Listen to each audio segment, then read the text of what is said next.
Hola, somos el grupo 6 de la sección 9465. Yo soy Angie y hoy vamos a hablar sobre las políticas y las noticias falsas, desde la propaganda del siglo XX hasta las deepfakes de hoy.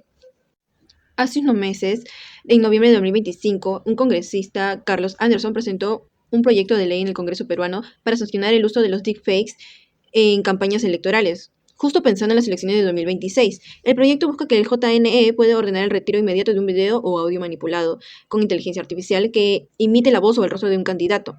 Esto porque, como advierte el proyecto, hoy no existe ninguna forma clara sobre el tema en el Perú. El Comercio, 4 de noviembre de 2025.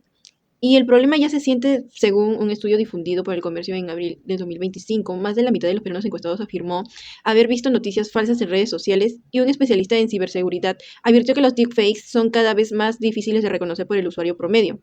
El Comercio, 19 de abril de 2025. Pero esto no nació con la inteligencia artificial. Jasky explica que ya en 1917 Estados Unidos creó un comité de gobierno para diseñar la opinión pública durante la Primera Guerra Mundial, y ahí se formó el primer gran propagandista moderno, Edward Bernays. Jasky, 2011, página 74. Y Albistur agrega que desde entonces la manipulación de la información y la censura han caminado juntas durante todo el siglo XX. Albistur, 2017, página 219. Es decir, la mentira política no es nueva, solo cambia de forma, y ese cambio de forma empieza en la década de 1920. Mi nombre es Mireya y les hablaré de cómo el fascismo y el estalinismo usaron la propaganda durante 1920 y 1930.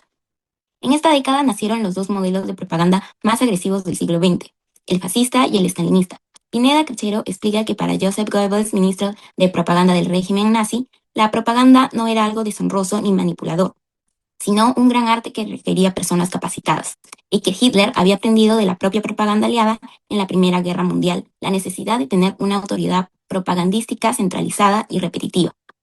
Y esa propaganda tenía una forma bien concreta. Pineda Cachero recoge que el régimen nazi la armó casi como una liturgia, con símbolos repetidos una y otra vez, música, gritos, un discurso muy emocional y siempre hablando antes que escrito, todo pensado para golpear los sentidos antes que la razón. Del otro lado del mapa político, en la Unión Soviética la propaganda no solo exaltaba al líder, sino que entraba directo en la vida cotidiana del ciudadano.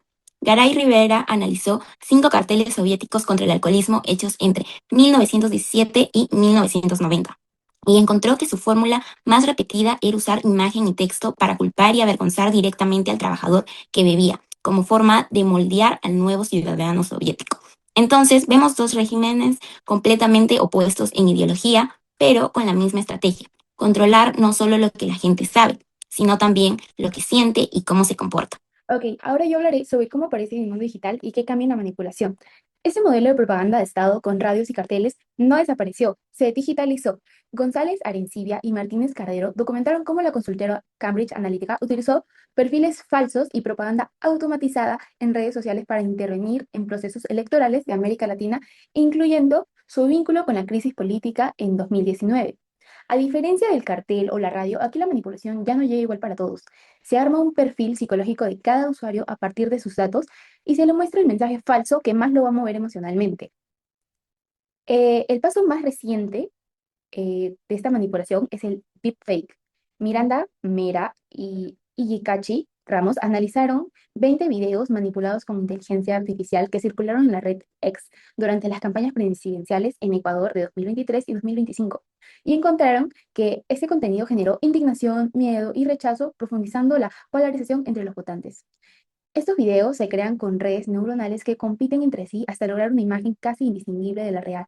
O sea, lo que antes tomaba un misterio entero de propaganda y semanas de trabajo, hoy lo puedes producir una sola persona con una computadora. Bueno, continuando, mi nombre es Farid Gómez.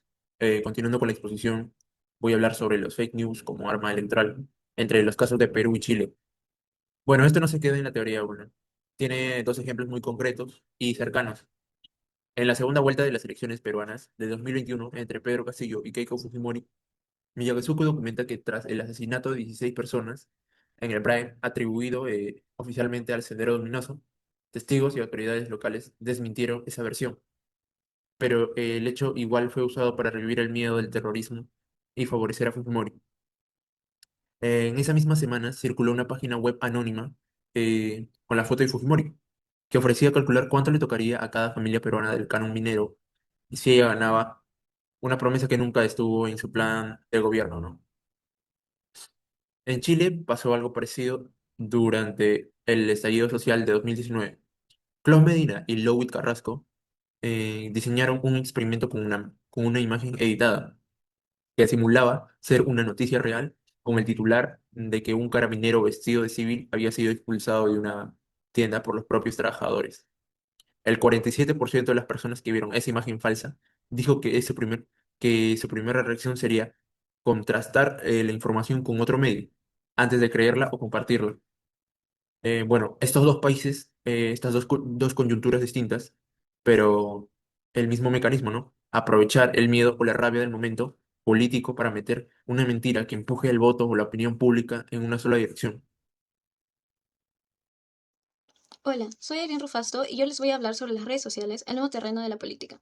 Si hay un espacio donde todo esto converge hoy, son las redes sociales. Rivera Magos y González Pureco analizaron la comunicación digital de 5 presidentes latinoamericanos identificados como populistas y encontraron que el 47% de sus publicaciones combinaba a la vez populismo, desinformación y polarización, siendo el mandatario mexicano quien más recurría a esta estrategia, seguido por el argentino. Esto no es un dato aislado ni inofensivo. La barca Valenzuela, Bachmann y Grasso estudiaron a casi 12.000 personas de 10 países de América Latina y encontraron que exponerse a noticias a través de redes sociales se relaciona negativamente con la confianza en el gobierno y en el Estado, y que ese efecto negativo es aún más fuerte en los países con mayor polarización política.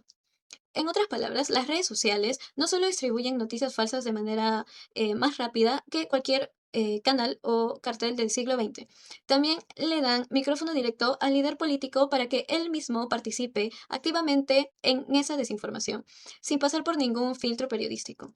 Ese es el verdadero salto de escala entre la propaganda de hace 100 años y la de hoy en día. Hola, soy Alejandra y volviendo a la noticia con la que empezamos, el proyecto de ley contra los deepfakes en el Perú no es una exageración ni una moda legislativa. Es una respuesta tardía a algo que, como vimos, empezó hace más de 100 años con un comité de gobierno y hoy se resuelve con inteligencia artificial en cuestión de minutos. Esto no se queda solo en lo electoral. Galarza, Molina y Muñiz demostraron que, durante la pandemia, creer en fake news sobre el COVID-19 hacía que las personas cumplieran menos con las medidas sanitarias, poniendo en riesgo su propia salud. Galarza, Molina y Muñiz, 2021, página 24.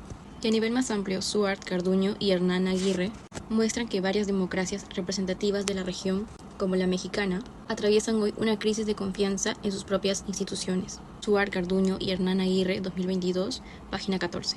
Mi postura es que la ley que propone el congresista Anderson va en la dirección correcta, pero no es suficiente por sí sola. Ninguna norma puede regular a la misma velocidad con la que avanza la tecnología. Si algo nos enseña este recorrido desde Bernays hasta las deepfakes de Ecuador, es que la pregunta de fondo nunca cambió.